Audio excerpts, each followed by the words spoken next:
pas, messieurs, de ceux qui croient qu'on peut supprimer la souffrance en ce monde. La souffrance est une loi divine. Mais je suis de ceux qui pensent et qui affirment qu'on peut détruire la misère. Remarquez-le bien, messieurs, je ne dis pas diminuer, limiter, amoindrir, circonscrire, je dis détruire. La misère est une maladie du corps social, comme la lèpre était une maladie du corps humain. La misère peut disparaître, comme la lèpre a disparu. Détruire la misère, oui, cela est possible.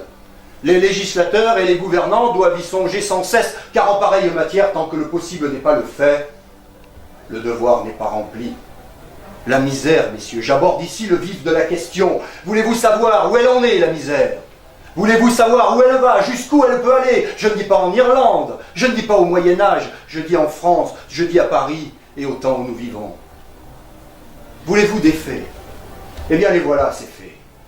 Il y a dans Paris, dans ces faubourgs de Paris, que le vent de l'émeute soulevait naguère si aisément, il y a des rues, des maisons, des cloaques, où des familles entières vivent pêle-mêle, hommes, femmes, jeunes filles, enfants, n'ayant pour lit, n'ayant pour couverture, j'allais presque dire pour vêtements, que des monceaux infects de chiffons en fermentation, ramassés dans la fange du coin des bornes, espèces de fumier des villes où des créatures humaines s'enfouissent toutes vivantes pour échapper au froid de l'hiver. Voilà un fait. En voici d'autres. Ces jours derniers, un homme, mon Dieu, un malheureux homme de lettres, car la misère n'épargne pas plus les professions manuelles que les professions libérales. Un pauvre homme est mort de faim à la lettre, et l'on a constaté après sa mort qu'il n'avait rien mangé depuis 6 jours. Voulez-vous quelque chose de plus douloureux encore? Le mois dernier, pendant la recrudescence du choléra, on a trouvé une femme et ses 4 enfants qui cherchaient leur nourriture dans les débris immondes et pestilentiels des charniers de Montfaucon. Eh bien, messieurs, je dis que ce sont là des choses qui ne doivent pas être. Je dis que la société doit dépenser toute sa force, toute sa sollicitude, toute son intelligence, toute sa volonté pour que de telles choses ne soient pas.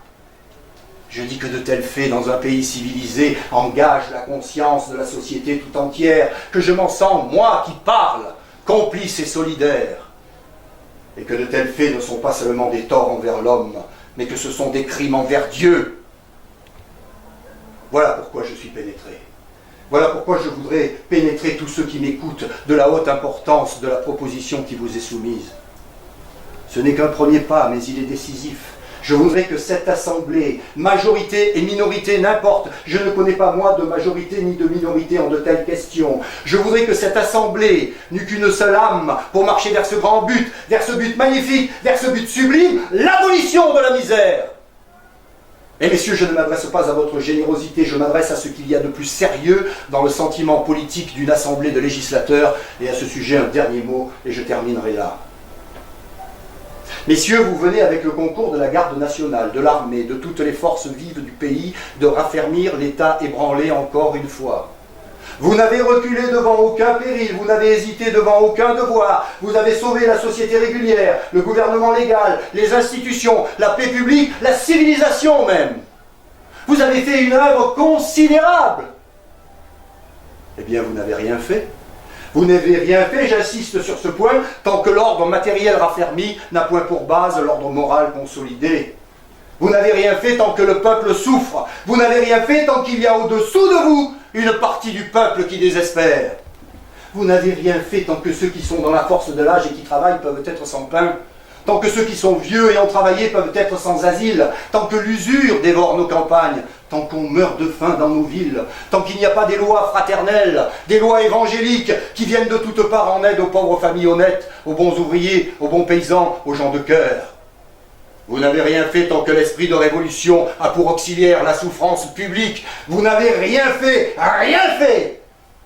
tant que dans cette œuvre de destruction et de ténèbres qui se continue souterrainement, l'homme méchant a pour collaborateur fatal l'homme malheureux. Messieurs, ce n'est pas à votre générosité que je m'adresse, c'est surtout à votre sagesse. C'est l'anarchie qui ouvre les abîmes, c'est la misère qui les creuse.